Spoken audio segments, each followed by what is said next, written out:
என்னங்க இன்னும் தூங்கலையா? சாரிங்க, பாத்திரங்களை வாஷ் பண்ணிட்டு வர கொஞ்சம் லேட் ஆயிடுச்சு. நீங்க போய் தூங்குங்க. ஆமா, படுத்தோடனே சந்தோஷமா தூக்கம் வந்துரும் பாரு. போய் தூங்குறதுக்கு பேச வந்துட்டா. என்னாச்சுங்க? என்னாச்சா? பொண்டாட்டிய சந்தோஷமா வச்சுக்க தெரியாத நீங்க கூட்டு வந்து என்ன ப்ரூவ் பண்ணல. இதெல்லாம் தேவையா எனக்கு? இல்லைங்க, வீடுனா இப்படி சின்ன சின்னதா பேசாத. பெருசா பேச வந்துட்டா. எல்லாம் தெரிஞ்ச மாதிரி தத்துவம் பேசி இதையும் மறைக்க பாக்குறியா? இவ்வளவு விஷயம் நடந்திருக்கு, ஏன் என்கிட்ட சொல்லல? சொல்லக்கூடாதுன்னு நீங்க தானே. ஆமா, அப்படியே எதுவுமே சொல்லக்கூடாதுன்னு அக்ரிமெண்ட் போட்டு சைன் பண்ணி கொடுத்துருக்கல. இந்த விஷயத்தை என்கிட்ட இருந்து மறைக்கிறதுக்கு எனக்கு வர்ற கோத்துக்கு அம்மாவை அவங்க நினைச்சால எனக்கு பத்திட்டு வருது. இப்படியே மனசாட்சி இல்லாம நடந்துப்பாங்க. தேங்க்ஸ்ங்க. எங்க நீங்க ஏதாவது பேசிடுவீங்களோ நான் பயந்துகிட்டே இருந்தேன். நல்ல வேளை சைலண்டா இருந்துட்டீங்க. என்ன ஏன்டா எதுவுமே பேசல? உனக்கு வெக்கமே இல்லைன்னு குத்தி காட்டுறியா? ஐயோ, அப்படி சொல்லலைங்க. நீங்க அத்தை கிட்ட ஏதாவது பேசியிருந்தா பிரச்சனை இன்னும் பெருசா இருக்கும். புவி மாமா கிட்ட அவங்க எப்படி பேசினாங்கன்னு பாத்தீங்கல்ல? ஆமா, எல்லாரும் இஷ்டத்துக்கு பேசிட்டே இருப்பாங்க. அதை பார்த்துட்டு சும்மா இருக்க சொல்றியா? போதும் துளசி, ஏன்னா இது மேல பொறுத்த முடியாது. ஆமா, ஏங்க உங்க வைஃப் ஒரு நாள் கூட பசியோட இருக்க கூடாதா? குடும்பம்னா சின்ன சின்ன பிரச்சனைங்க இருக்கதான் செய்யும். அதெல்லாம் பொறுத்துக்கிட்டு தானே போயாகணும். நீ ஊர்ல இல்லாத கஷ்டத்துல அனுபவிச்சுட்டு இதான் எனக்கு சொர்க்கம், இதான் எனக்கு சந்தோஷம் சொல்லிட்டே இரு. நானும் என் வைஃப் சாப்பிட கிடைக்காம பசியோட சந்தோஷமா இருக்கான்னு ஊரெல்லாம் டமார் அடிச்சுட்டு வரேன். இது வெளியே கேட்கறவன் செருப்பால் அடிக்க மாட்டான். இப்படி மனசாட்சியில நடந்துக்கிறோம். உன்னை காப்பாத்த நம்பி இங்க வந்திருக்க. இன்னைக்கு உன்னை பார்க்க வச்சு சாப்பிட்டவங்க நாளைக்கு உனக்கு ஒரு கஷ்டம் எப்படி ஹெல்ப் பண்ணுவான்னு நினைக்கிறேன். கஷ்டமோ நஷ்டமோ அது நமக்குள்ளே இருக்கட்டும். இந்த வீடு நமக்கு தேவையே கிடையாது. நாளைக்கு இந்த வீட்டை காலி பண்ணிட்டு போயிட்டே இருப்போம். ஏன் இவ்வளவு அவசரப்படுறீங்க? இந்த பாரு, நம்பி வந்து பொண்டாட்டியே சந்தோஷமா வச்சுக்கலாம் கூட பரவாயில்ல. ஆனா பசிச்ச வைக்க சோறு போடலனா நீ இல்ல ஒரு ஆம்பளையா காரி துப்புவாங்க தெரியுமா? நான் சொல்றது கொஞ்சம் கேக்குறீங்களா? வெளியே போய் பாருங்க, எத்தனை பேர் சாப்பாடு கிடைக்காம தவிச்சிட்டு இருக்காங்கன்னு. நான் ஒரு நாள் பசியோட இருந்துட்டா உடனே எல்லாத்தையும் தூக்கி போட்டு ஓடிடலாங்கிறீங்க. போயிட்டா நம்ம கஷ்டம் எல்லாம் தீந்துருமா? அப்படி தீந்துரும்னா சொல்லுங்க, நான் ஒரு வார்த்தை கூட பேசாம உங்க பின்னாடி வந்துகிட்டே இருக்கேன். சொல்ல முடியுமா உங்களால? முடியாதுல்ல? நாம எங்க போனாலும் நம்மளோட கஷ்டம் நிழல் மாதிரி பின்னாடி வந்துகிட்டே தான் இருக்கும். எங்கயோ போய் அனுபவிக்கிற கஷ்டத்தை இங்கே அனுபவிச்சா என்னங்கிற? ஏன் குட்டிமா நீ என்ன சித்திரவதை பண்ற? நிஜமாவே நான் உன்னை நினைச்சு ரொம்ப ஃபீல் பண்றேன். இது வரைக்கும் என்னால் நீ எந்த சந்தோஷமும் அனுபவிச்சதே இல்ல.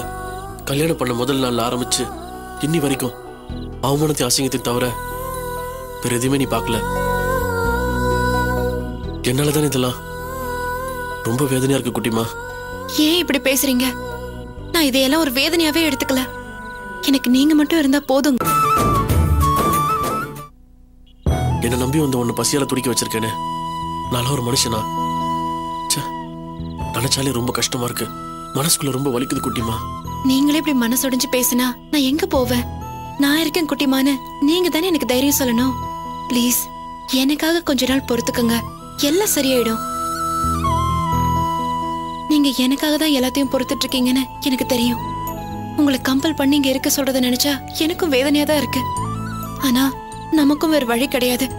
நமக்குன்னு ஒரு காலம் வர வரைக்கும் நம்ம பொறுத்து போய் தான் ஆகணும். நீங்க அத்தை பண்ணது தப்புன்னு யோசிக்கிறீங்க. ஆனா நான் அத்தை பண்ணதுலயும் ஒரு நல்லது நடந்திருக்குன்னு சந்தோஷப்படுறேன். ஆமாங்க, ஒரு நாள் நான் சாப்பிடலையேன்னு இப்படி துடிச்சு போயிட்டீங்கல்ல. என் புருஷன் மேல இவ்வளவு பிரியம் வச்சிருக்காருன்னு அத்தை இப்படி பண்ணதுனால தானே புரிஞ்சது. உங்க பாசத்தை நினைச்சு நிஜமாவே உருகி போயிட்டேங்க. என் புருஷன் கிட்ட அன்பா இருக்கணும், அக்கறையோட நடந்துக்கணும்னு எத்தனை பொண்ணுங்க சாமி கிட்ட வேண்டிக்கிட்டு விரதம் இருக்காங்க. சாமி கிட்ட வேண்டாமலே எனக்கு இப்படி ஒரு அன்பான புருஷன் கிடைச்சிருக்கீங்கல்ல. இதுக்கு நான் எத்தனை நாள் வேணாலும் பட்னியா இருக்கலாங்க. புருஷன் பொண்டாட்டிக்குள்ள இருக்கிற உண்மையான பாசம் கஷ்டத்துல இருக்கும் போதுதான் தெரியும்பாங்க. அத அத்தை எனக்கு தெரிய வச்சுட்டாங்க. அந்த விதத்துல அவங்க நமக்கு நல்லது தாங்க பண்ணிருக்காங்க. போதும், சும்மா என்ன சமாதானப்படுத்தணுன்றதுக்காக அம்மா பண்ணதெல்லாம் நியாயப்படுத்தாத. நான் அத்தை பண்ணதா நியாயம்னு சொல்லலைங்க. என் மேல இருக்கிற கோவத்தை போக்கிக்க அத்தைக்கு ஒரு வடிகால் தேவையா இருக்கு. ஒண்ணு திட்டி ஆகணும், இல்ல அழ வச்சு பார்த்தாகணும். என்ன அழ வச்சு பார்த்துதான் அவங்க கோவம் தீரும்னா அதை நான் பொறுத்துக்க தயாரா இருக்கேன். என்னைக்காவது ஒரு நாள் நம்ம பண்ணதெல்லாம் தப்புன்னு அத்தை புரிஞ்சுப்பாங்க. அது வரைக்கும் அத்தை நீங்க என்ன பண்ணாலும் எனக்கு வேற போக்கிடம் இல்ல, உங்களை விட்டா எனக்கு வேற நாதி இல்லைன்னு டோட்டலா சரண்டர் ஆயிட போறேன். எல்லா கோவத்தையும் கொட்டி தீர்த்ததுக்கு அப்புறம் அவங்க என்கிட்ட அன்பா நடந்துகிட்டு தானே ஆகணும். யாரு? எங்க அம்மாவா? லாவண்யா மேல பாசமா இருக்காங்கல்ல, அந்த பாசம் என் மேல இல்லாமல போயிடும். என்னை திட்டி திட்டி அவங்க வெறுப்பெல்லாம் தீர்ந்ததுக்கு அப்புறம் அவங்க கிட்ட பாசம் மட்டும்தான் மிச்சம் இருக்கும். அன்னைக்கு நானும் அத்தையும் தாயும் மகளும் போல இருக்கிறத பார்த்து நீங்க ஆச்சரியப்படதான் போறீங்க. இது நடக்குதா இல்லையான்னு பாருங்க. எனக்கு நம்பிக்கை இல்ல. பாப்போம் உன் நம்பிக்கை ஒர்க் அவுட் ஆகுதானே. இங்க பாருங்க, எனக்கு தெரிஞ்சு இதெல்லாம் சின்ன பிரச்சனை. இப்ப என்ன, நமக்குன்னு ஒரு இடம் வந்துருச்சு, இங்கே இருப்போம். இனிமே நான் படிக்கிறதுல எந்த பிரச்சனையும் இல்லைல்ல. இனிமே அக்காவும் நானும் தான் சமைக்க போறோம். அதனால குட்டிமா பசியோட இருப்பாங்கிற கவலையே வேணாம். அத்தை பேசுறத மட்டும் கொஞ்சம் பொறுத்துட்டு போயிட்டா எல்லாம் சரியாயிடும். அதான் எல்லா பிரச்சனையும் சால்வ் ஆயிடுச்சுன்னு சொல்றேன்ல. இன்னும் ஏன் முகத்தை தூக்கி வச்சிட்டு இருக்கீங்க? என் செல்லம்ல, எனக்காக உங்க குட்டிமாவுக்காக இன்னும் கொஞ்ச நாள் பொறுத்துக்கோங்க ப்ளீஸ். பாப்போம். எவ்வளவு பொறுத்துக்கிட்டாச்சு, இதையும் பொறுத்துக்க வேண்டியதுதான். குட் பாய்.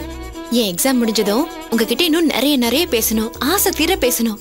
அது வரைக்கும் குட்டிமாவை நினைச்சுக்கிட்டே போய் தூங்குங்க. நான் படிக்கணும், சரியா?